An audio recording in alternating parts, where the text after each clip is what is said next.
Assalamualaikum warahmatullahi wabarakatuh. Selamat pagi buat kalian semua kelas 9. Alhamdulillahirabbil alamin, kita sudah selesai untuk menempuh PTS, yaitu penilaian tengah semester. Untuk saat ini kita berjumpa lagi untuk materi selanjutnya, yaitu pada bab yang ketiga, yaitu cerita pendek. Oke, di sini ya, cerita pendek. Oke, cerita pendek. Ya, di sini nanti kita akan belajar tentang mengidentifikasi unsur pembangun karya sastra dalam teks cerita pendek yang dibaca atau didengar. Oke, sebelum kita berlanjut pada materi, sebaiknya kita berdoa dulu. Semoga pembelajaran kita pada saat ini berjalan lancar, mendapatkan kemudahan, mendapatkan ridho dari Allah, agar apa yang kita lakukan menjadi suatu amal kebaikan bagi kita. Berdoa dimulai. Amin amin ya rabbal alamin. Oke, selanjutnya setelah kita berdoa, kita masuk pada materi, yaitu cerita pendek. Cerita pendek ini sudah ada pada kelas 7 ya.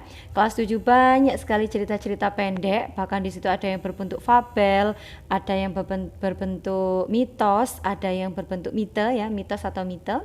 Terus ada yang berbentuk dongeng. Nah, di situ kalian sangat suka sekali ya. Bahkan sampai saat ini kita juga sangat menyenangi ya, menyukai cerita-cerita pendek ya. Oke. Kelas 9 ini nanti kita akan membahas kembali, tentunya akan lebih luas pembahasan kita tentang cerita pendek, yaitu di sini pada 3.5 atau kompetensi dasar pada materi ini adalah mengidentifikasi unsur pembangun karya sastra dalam teks cerita pendek yang dibaca atau didengar. Cerita pendek baik dibaca atau didengar itu selalu membuat seru ya, sangat berkesan, ya kan. Terus next lanjut. Cerpen atau cerita pendek ya adalah suatu karya sastra yang memaparkan kisah atau cerita yang isinya kehidupan seseorang yang diceritakan secara ringkas, yang berfokus pada suatu tokoh yang di dalamnya terdapat permasalahan serta solusi dari masalah yang timbul. Jadi cerpen itu ceritanya itu tentang seseorang. Kalau ceritanya itu tentang binatang, tentunya disebut fabel ya. Masih ingat ya anak-anak? Nah, kalau cerpen di sini nanti yang akan kita bahas adalah menceritakan pada suatu tokoh yang di dalamnya nanti terdapat permasalahan atau disebut dengan konflik. Oke ya, konflik atau permasalahan, dan nanti akan ada solusi ya, solusi untuk menyelesaikan permasalahan yang timbul itu. Oke, next lanjut. Oke. Cerita pendek atau disebut atau disingkat menjadi cerpen merupakan salah satu contoh teks narasi yang menceritakan ulang sebuah kejadian ataupun sebuah karangan fiktif yang biasanya berpusat pada satu tokoh yang jumlah kata di dalamnya tidak lebih dari 10.000 kata atau kurang dari 10 halaman. Itu bisa dikatakan cerpen atau cerita pendek. Lah di sini ada cerpen menurut Edgar Allan Poe, seorang penulis atau penyunting sekaligus kritikus bahasa yang di situ dia itu berkebangsaan Amerika, yang mendefinisikan bahwa cerpen adalah sebagai suatu cerita yang selesai dibaca dalam sekali duduk. Lah, di sini ditentukan waktunya kira-kira 30 menit hingga 2 jam. Atau suatu hal yang sekiranya waktu membacanya tidak mungkin dilakukan untuk menyelesaikan sebuah novel ya. Tentu sekarang kalian sudah bisa membayangkan apa bedanya cerpen dan apa bedanya novel. Kalau cerpen berarti seperti apa, kalau novel berarti seperti apa. Oke, lanjut, next. Oke, di sini ada ciri-ciri dari cerita pendek atau cerpen. Yang pertama, dilihat dari panjang ceritanya, cerpen memiliki jalan cerita yang lebih pendek dari novel, tentu ya. Terus banyaknya kata yang terdapat dalam cerpen tidak lebih dari 10.000 kata atau kurang dari 10 halaman. Ada juga sumber yang menyebutkan batas kata yang diperbolehkan dalam cerpen sebanyak 5.000 kata. Terus ada lagi, dari isi ceritanya biasanya menceritakan peristiwa atau kejadian yang terjadi dalam kehidupan sehari-hari. Dari tokoh yang diceritakan, cerpen hanya memusatkan ceritanya pada satu tokoh saja, sehingga tokoh pendukung lain dalam cerita memiliki permasalahan atau konflik yang berhubungan dengan permasalahan atau konflik yang dialami oleh tokoh utama. Oke, berarti di situ hanya terfokus pada satu tokoh, yaitu tokoh utama. Oke, selanjutnya pemakaian kata yang digunakan dalam cerpen ya merupakan kata-kata sederhana yang mudah dipahami oleh pembaca. Nah, berarti kata-katanya menggunakan kata-kata yang komunikatif ya, mudah dipahami. Tentunya menggunakan bahasa Indonesia ya yang baku. Pesan yang disampaikan oleh cerpen tersebut kuat hingga meninggalkan kesan kisah yang mendalam dari cerpen tersebut. Dalam cerpen itu biasanya kalau menurut bahasa itu juga bisa disisipi dengan bahasa daerahnya, diperbolehkan ya. Yang penting di situ komunikatif, walaupun tidak baku, yang penting komunikatif, yaitu bisa dipahami oleh si pembaca atau orang lain. Sama seperti tokoh, cerpen biasanya hanya memusatkan jalan cerita pada peristiwa saja. Oke, di sini biasanya memiliki alur tunggal atau lurus ya. Kenapa memiliki alur tunggal? Karena tadi cuma menceritakan terfokus pada satu tokoh ya. Oke, selanjutnya penokohan dalam cerita dibuat sederhana, tidak mendalam, serta singkat. Dalam cerpen fokus cerita hanya pada satu tokoh, sehingga tokoh pendukung lainnya tidak ceritakan latar belakangnya secara rinci ya. Oke, lanjut. Sekarang kita masuk pada unsur-unsur dalam cerita pendek. Unsur-unsur dalam cerpen itu ada dua. Satu adalah unsur intrinsik, yang kedua unsur ekstrinsik. Ya, di sini sudah dari kelas 1 dulu ya, sudah mengenal sekali. Sekarang saya tinggal mengulas saja ya. Mengulangi kembali supaya kalian teringat dengan materi kelas 7 dulu ya. Unsur intrinsik merupakan unsur dalam pembentuk cerita pendek dari dalam cerita itu sendiri ya. Nah di situ itu berarti ada di dalam cerita itu, terlihat ya. Oke, kalau unsur ekstrinsik berarti apa? Unsur cerpen yang ada di luar cerita tersebut.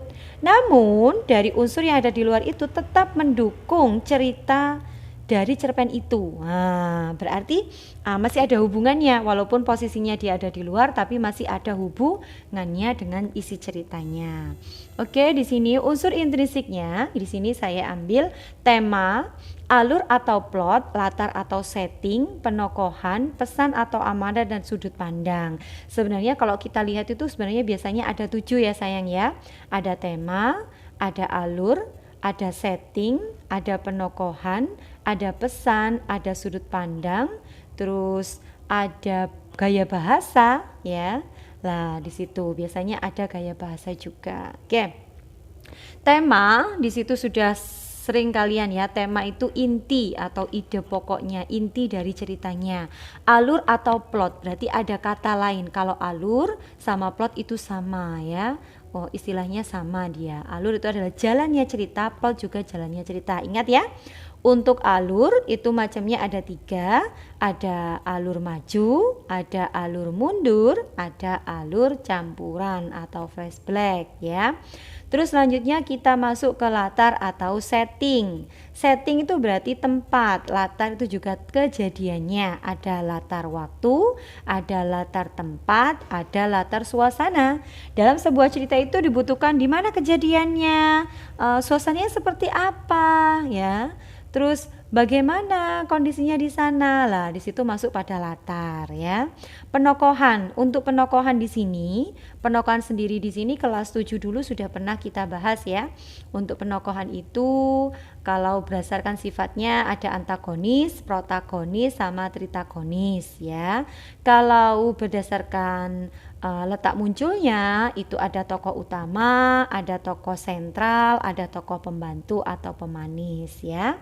Oke, untuk pesan atau amanat ini pesan ini berarti bisa tertulis, bisa tidak tertulis ya. Kalau tertulis biasanya ada di bagian paling belakang, biasanya ada pesan dari si penulis sebuah cerita tersebut untuk si pembaca. Kalau tidak tertulis berarti diambil manfaatnya ya, dibaca dulu cerpennya baru nanti diketahui manfaat atau pesan yang disampaikan dalam cerita itu. Sudut pandang yaitu posisi si pengarang dalam menceritakan ceritanya. Sudut pandang ini ada sudut pandang orang pertama, ada sudut pandang orang ketiga, dan ada sudut pandang campuran atau disebut dengan point of view. Oke, tidak terlalu cepat kan? Oke ya. Terus selanjutnya unsur ekstrinsiknya di sini saya ambil dua, ada latar belakang dari masyarakat dan ada latar belakang dari pengarang. Latar belakang dari masyarakat berarti di sini diambil dari ceritanya di situ biasanya seperti apa. Kalau latar belakang dari pengarang itu biasanya seorang pengarang itu memiliki ciri khas dari karya-karyanya. Ya, dari karya-karyanya itu biasanya menceritakan tentang apa saja, lah itu berhubungan dengan temanya biasanya. Oke. Di sini lanjut, macam-macam cerpen berdasarkan jumlah katanya. Di sini ada cerpen mini, yaitu yang jumlah katanya berkisaran 750 hingga 1000 kata. Ada cerpen yang ideal, terdiri dari jumlah katanya 3000 hingga 4000 kata. Cerpen panjang di situ dengan jumlah kata mencapai 10.000 kata atau tidak lebih dari berapa halaman tadi? Ya, macam 6 halaman ya. Macam-macam cerpen di sini berdasarkan teknik mengarangnya, di sini ada macam-macam cerpen sempurna, ada cerpen tak utuh ya. Itu nanti akan saya bahas pada pertemuan selanjutnya karena di sini durasi waktunya kita terbatas ya. Oke, terus di sini ada macam-macam cerpen berdasarkan aliran cerita. Ada beraliran realisme, imprealisme, naturalisme, neonaturalisme, determinisme, ekspresionalisme, romantisme, idealisme, dan surrealisme. Oke, lanjutnya kita masuk pada nilai-nilai kehidupan yang dapat kita ambil dari sebuah contoh dari sebuah cerpen pendek ya, cerpen atau cerita pendek. Itu biasanya yang bisa kita ambil tuh kalau nilai agama, dari agama itu berkaitan dengan pelajaran agama yang dapat dipetik dari teks cerita. Biasanya itu kita kalau setelah membaca sebuah cerpen, itu kita biasanya mengambil manfaatnya di situ ya. Nah, itu nanti masuk pada amanatnya ya, pesannya. Nilai sosial berkaitan dengan pelajaran yang dapat dipetik dari interaksi sosial antara tokoh dan lingkungan masyarakat dalam teks cerpen. Nilai moral yaitu nilai ini berkaitan dengan nilai yang dianggap baik atau buruk dalam masyarakat. Dalam cerpen ini moral bisa berupa nilai moral negatif, itu berarti buruk, kalau nilai moral positif berarti baik. Untuk selanjutnya nilai budaya, nilai yang berkaitan erat dengan kebudayaan, kebiasaan, serta tradisi adat istiadat. Berarti dengan adanya cerpen kita itu bisa mendapatkan ilmu ya, bisa mendapatkan manfaat dari ceritanya. Oke, sekian dari Bu Laili penjelasan tentang cerpen ya, dengan materi mengidentifikasi unsur pembangun karya sastra dalam cerita pendek yang dibaca atau didengar. Tugasnya adalah seperti biasa, setelah saya menjelaskan singkat, tugas kalian adalah buatlah ringkasan secara ringkas ya, secara sederhana mengenai cerita pendek yang sudah saya jelaskan tadi ya, mulai dari ciri-cirinya, pengertiannya, macamnya, jenisnya, unsurnya, nilai-nilai yang bisa diambil. Nah, di situ silahkan dibuat secara ringkas, ada di buku tulis bahasa Indonesia kalian. Dan yang luring, ada jadwal luring, berarti nanti akan saya lihat, saya cek bukunya di kelas. Ya, untuk menuju semester 1 ini saya tidak ada toleransi, jadi buku tulis harus lengkap. Karena kemarin sebelum PTS banyak buku tulis yang tidak lengkap dan saya sayangkan sekali ya. Saya sehingga mengambil nilainya kesulitan ya.